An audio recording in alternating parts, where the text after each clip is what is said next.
Yes, well, there are two basic ways of approaching avian influenza, and it seems now that tests have shown that the cheaper way is probably not going to work because this virus seems to be resistant.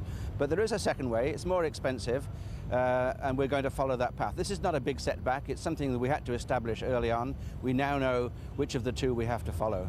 But based in Hong Kong?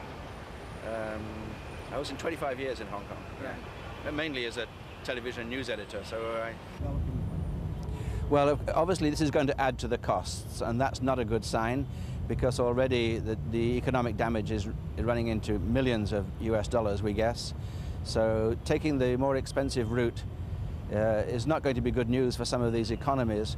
But this is why this meeting that we're having in Thailand, in Bangkok on Wednesday, will be so important, because this can't anymore be a country-by-country response. All the ASEAN countries, plus others, plus the international community have to get behind this, and resources have to be made available, and that means money, that means people, that means equipment. This is now spreading too quickly for anybody to ignore it.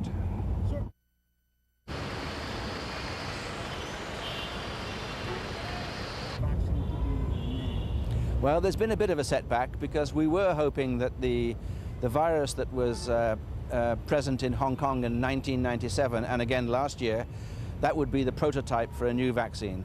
But it seems that the virus that's in Vietnam and elsewhere has mutated, and we can't use the Hong Kong virus.